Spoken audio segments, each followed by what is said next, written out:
I have had this pet peeve about how the word podcast has kind of lost its original meaning. So, back in my day, when I was first listening to podcasts, like the giant nerd I was in high school, it was an audio-only product. And now, today, I haven't done any actual research on this, but if I had to put money on it, I would say that the vast majority of podcasts have a video component, which undeniably broadens your reach, because not only are you addressing the market of people who will listen to things, you are also addressing the market of people who will only watch things.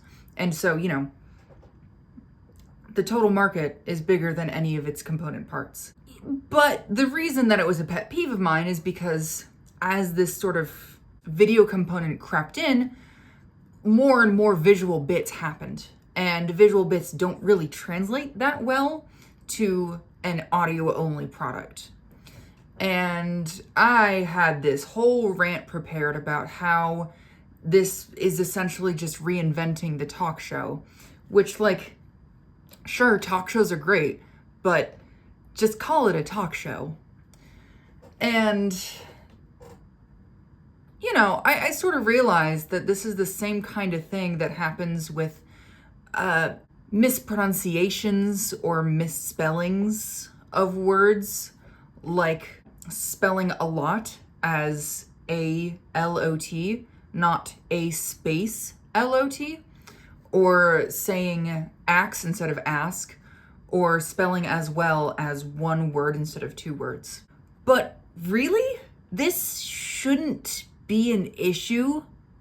It doesn't matter as long as communication is clear.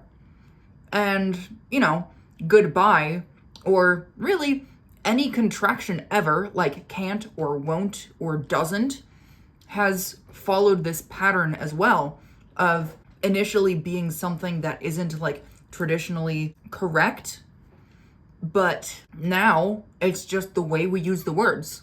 Watching language evolve is very cool. Aram Natsarkang, who is on TikTok, he does some great videos about the evolutions of words over, hundreds or thousands of years. And that kind of thing wouldn't happen without, just this series of what people probably considered at the time mispronunciations. And what those videos show to me is that language is never going to be static.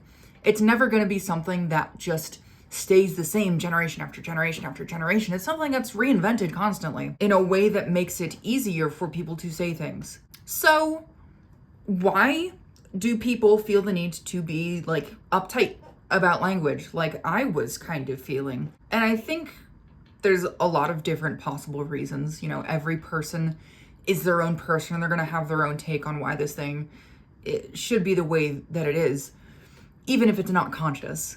But one of them is that, feeling right or intelligent is nice. It's nice to feel like you are in the right and this other person is in the wrong definitively, and that makes you better. But that also doesn't really matter as long as the communication still happens. And another aspect of this is that when certain pronunciations are more common in certain dialects, like AAVE, you can get people that are just straight up racist about this, or at least, subconsciously so. And I guess maybe a more, maybe a less bad reason is that wanting some kind of stability is natural. And that would include stability in the words that you speak and the language that you hear and read and speak yourself. And keeping that the same, conserving that makes some sense, but that change is still gonna happen. Doesn't matter what you do, you're still gonna die someday, and your kids are gonna talk different from you, and their kids are gonna talk different from them.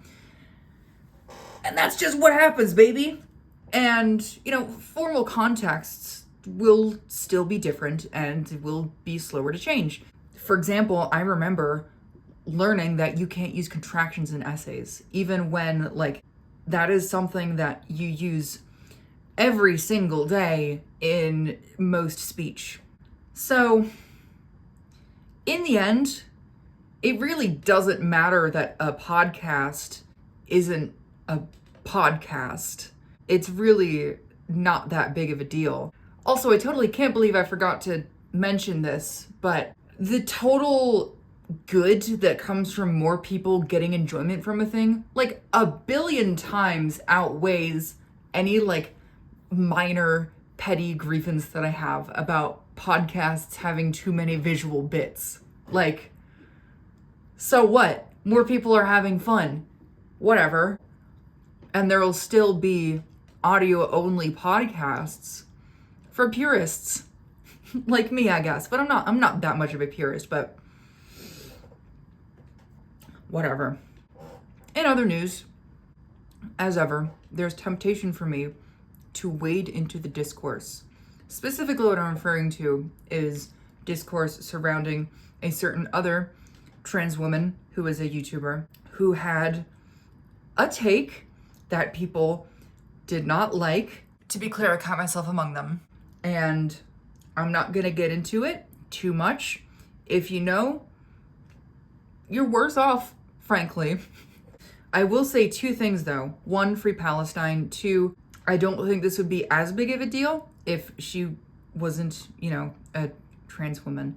But you know what? That's just the state of the internet, baby. That might also just be because of where I am on the internet that it's a big thing. Whatever.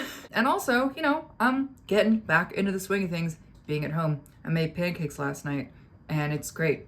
Anyway, goodbye forever.